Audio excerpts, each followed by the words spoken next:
a hacer es simplemente viendo las características de cada uno de los casos y simplemente lo aplicamos a la famosa guía diaria que yo les enseñaba, que la vimos por encima, pero aquí de repente la podemos ver con más casos. Muy bien, entonces, primer caso.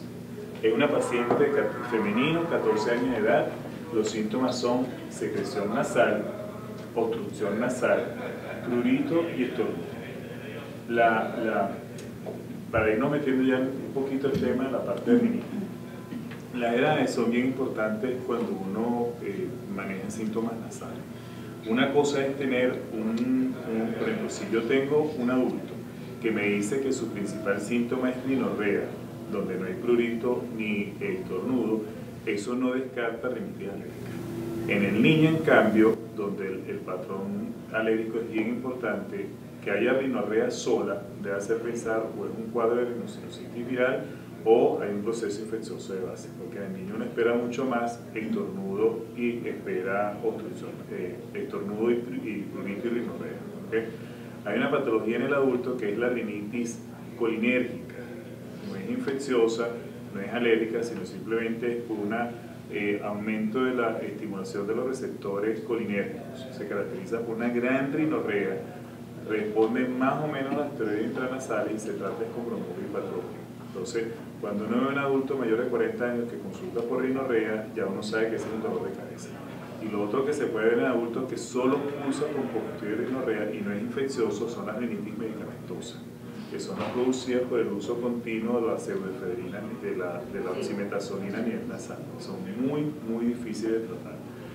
En los adultos jóvenes está lo que es la cocaína y todas las drogas intranasales que pueden producir mucha rinorrea y pueden producir obstrucción nasal por el efecto vasoconstrictor de la cocaína. Y entonces ahí hay que catalogar un poquito. Por eso es que aquí se pone el caso donde lo que predomina en este pacientico es secreción nasal. Pero lo cierto es que además de secreción nasal está refiriendo prurito y estornudo. Los síntomas están presentes la mayor parte del año, no hay alteración del sueño y no hay alteración tampoco de las actividades. Lo que tenemos que hacer es el cuestionario, que son de síntomas. ¿Síntomas en un solo lado de la raíz? No. Esto lo está respondiendo la pacientica. ¿Hay secreción nasal especial amarilla? No. ¿Hay goteo posnasal? No. ¿Dolor facial? No. ¿Epistaxis? No. ¿Pérdida del olfato? No. Es decir, no es una sinusitis infecciosa, y eso lo sabemos.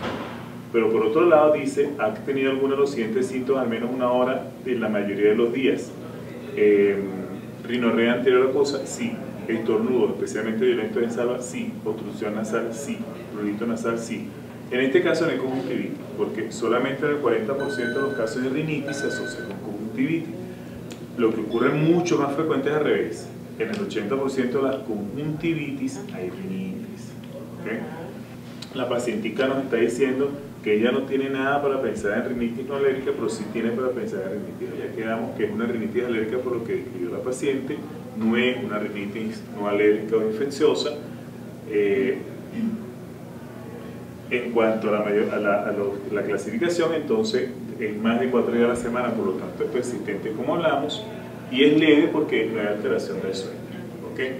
En ese caso, ¿cuál sería el tratamiento para esa paciente? En una paciente que tiene síntomas persistentes pero leves, se puede usar en cualquier orden antihistamínicos orales o antihistamínicos de primera generación, antihistamínicos intranasales y o descongestionantes o corticosteroides intranasales o antileucotrienes. Es decir, que me dicen, bueno, voy a poner esteroides intranasales, está bien, o puedo poner también antihistamínico oral. Entonces es uno de los dos. Mientras que si yo tuviese una persistente pero moderado o severo, entonces sí, ahí tengo que poner corticosteroides intranasales más los antihistamínicos y o los antileucotrienes dependiendo de la severidad de los síntomas. Entonces fíjense que una de las cosas que trajo ARIA en 2008 es que ya pone el tiempo en el que uno tiene que reevaluar al paciente, que eso siempre había quedado así como a la deriva, ¿no? Entonces ya se habla que la evaluación tiene que ser siempre a las 2 o 4 semanas. De manera que esta pacientica yo la tendría que reevaluar a las 2 o 4 semanas. En caso, supongamos en ella, ¿verdad?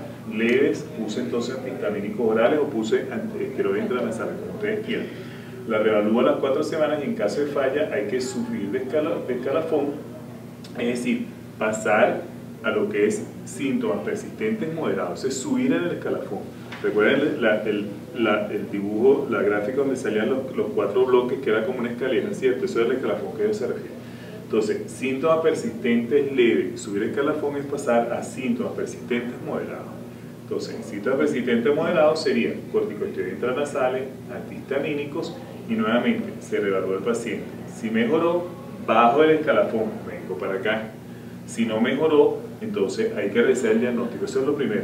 En una rinitis moderada, persistente, si no hay respuesta al tratamiento, que suele ser excepcional, hay que revisar el diagnóstico, revisar la adherencia, que eso sí es el punto más importante, buscar infecciones u otras causas. Es decir, ya no sería una rinitis alérgica sola, ¿ok? Sino podría ser una rinitis alérgica mixta, que es cuando está agregado al proceso infeccioso, o no es una rinitis alérgica, sino es una rinocinositis lo que estamos hablando. Entonces, y ellos siguen acá. Si hay, entonces uno lo que debería hacer es aumentar la dosis del corticosteroide intranasal. Si uno une las guías ARIA y las guías EPOS son las de rinocinositis, ¿verdad? En ARIA, nosotros utilizamos los esteroides intranasales una sola vez al día, todos, porque lo que se están utilizando ahora, fluticasona, mometasona, budesonida y ciclesonida, que todavía no lo tenemos, pero se maneja igual. Se utilizan en los adultos 2 aplicaciones en cada fosa nasal en la mañana, se da en la mañana, ¿ok? Y siempre en forma alterna, ¿verdad? No son 2 y 2, sino 1, 1, 1, 1. En EPOS, cuando hay rinocinositis, se usan 2 veces al día. Es decir, si lo que hay predominantemente es congestión, se usan 2 veces al día. Si yo lo que tengo es rinorrea, prurito y estornudo, es una vez al día. Si yo tengo un paciente rinítico alérgico, donde la congestión es predominantemente nocturna, ahí es donde yo puedo utilizar el esteroide en la noche. Simplemente cambia el horario. Pero sigue siendo predicción en la mañana por el tema del ciclo circadiano, de los esteroides intranasales. La excepción es la ciclesonida, porque la ciclesonida es una prodroga. Entonces se activa después que el paciente la aplica, y parece ser que el pico lo obtiene más bien hacia la tarde. Entonces, aumentar la dosis de esteroides, si hay prurito, estornudo, y yo solo lo tengo con esteroides intranasales, pues ahí es que pongo el antihistamínico, porque si recuerdan en las tablas de los medicamentos de rinitis, el mejor medicamento para prurito es el antihistamínico, ¿ok? Si hay rinorrea sola, es hipertrofia. En noviembre la paciente hace exacerbación de los síntomas nasales, empieza el prurito ocular y lagrimeo, y empiezan alteración del sueño y las actividades diarias. ¿De acuerdo?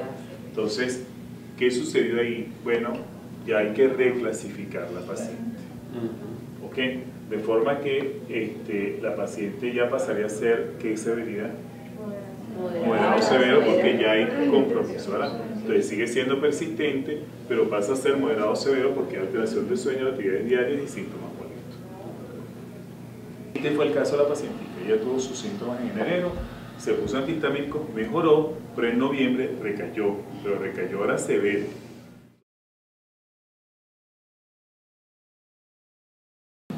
O duplicamos la dosis de antihistamínicos, o ponemos modificadores de leucotrieno, ponemos antihistamínicos más congestionantes, o ponemos corticosteroides intranasales. ¿Qué quieren ustedes? Duplicar la dosis de antihistamínicos. Claro, pero tiene afectación, o sea, altera su calidad de vida. Entonces, ahí es donde uno pone, recuérdense, o corticosteroides intranasales más antihistamínicos. Pero sería también porque es estacional. No, pero ella no, ella es persistente. Ajá, pero además de eso, los inhibidores de leucotrieno. Lo podrías hacer. Algo estacional, porque está en noviembre, diciembre, enero. Es algo que permaneció bien. Y en noviembre tuvo una recaída. Ya va, calma. Por eso es que, precisamente por ese punto, es que no se logran abandonar por completo las pautas de ARIA desde 2001. ¿Okay? ¿Por qué? Porque ahí es donde, en casos como este, es donde los que defienden la clasificación de perenne y alérgica perenne y estacional defienden que ese término hay que seguirlo manejando y no es. Porque al yo hacer esta clasificación, entonces o estoy persistente o estoy intermitente. Lo que se habla ahora es lo siguiente. Se propone que en la mucosa nasal siempre hay, en los pacientes con rinitis alérgica persistente, un cierto grado de inflamación. Pero ese grado de inflamación, bajo ciertas condiciones, puede exacerbar. ¿Ok? Entonces, lo que pareciera ser una rinitis alérgica intermitente no es tal. Es una persistente, pero que tiene momentos de picos de reagudización y que uno podría interpretar como una rinitis alérgica estacional. ¿De acuerdo? Entonces, ese es el motivo por el que hubo discrepancias con la anterior. Entonces, lo que se propone es que dependiendo de los conocimientos locales de cada país o de cada ciudad, uno tenga que entender cuál es lo predominante en su ciudad. En el caso de nosotros, las rinitis alérgicas son persistentes, es decir, los pacientes le dicen, ustedes lo dan mucho, bueno, yo estornudo un poquito todo el año, pero en diciembre, cuando sale el capín melado, yo estornudo más. Entonces, esas son... También. Pero esas son rinitis alérgicas persistentes que hacen reagudizaciones bajo ciertos factores, que si la lluvia, el capín melado, que no es así la cosa, ese es otro cuento, pero no importa.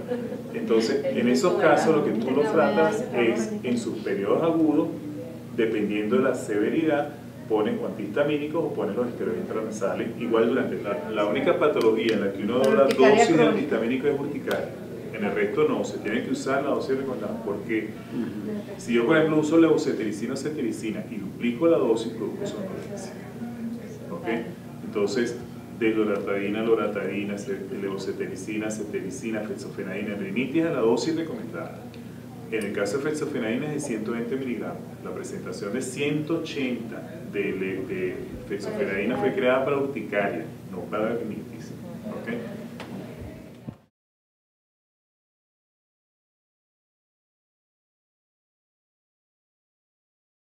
Este es un bebé, tiene 3 años, tiene antecedentes de dermatitis atópica. ¿Ok? Eso es bien importante. O sea, hay antecedentes personales de atopia. Síntomas predominantes: rinorrea clara bilateral, prurito nasal. Síntomas infrecuentes y no altera el sueño, la recreación y la actividad en el preescolar.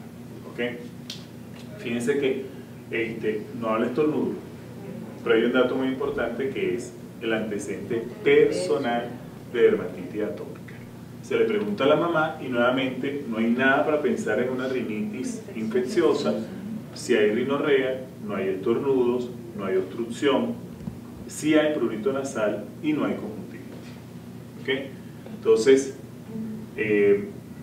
¿cuál diagnóstico le damos al paciente? Intermitente. Número 1. ¿De qué se deriva? Muy bien. ¿Qué tratamiento le damos? Síntomas intermitentes. Si son leves, en cualquier orden, antihistamínicos orales o antihistamínicos intranasales. Lo que pasa es que nosotros en Venezuela sí hay antihistamínicos intranasales, pero hay 1 o 2 presentaciones nada más. La efectividad, ustedes lo vieron, es débil por grades, ¿okay? Porque uno prefiere utilizar, y sobre todo si este bebé tiene dermatitis atópica, pues dándole antihistamínico oral ya resuelve también la dermatitis atópica. Y o descongestionante o antileucotrieno. Fíjense que esto es importante, igual que en asma, cuando la rinitis o el asma son leves, uno puede utilizar o antihistamínico o modificador de leucotrieno, se puede usar cualquiera de los dos. Y nuevamente, si aquí fallase, después de durarlo 2 o 4 semanas, yo tendría que entonces pasar a intermitente moderado. Los intermitentes moderados igualitos, en cualquier orden, antihistamínicos orales, antihistamínicos intranasales y o descongestionantes o antihistamínicos o esteroides intranasales.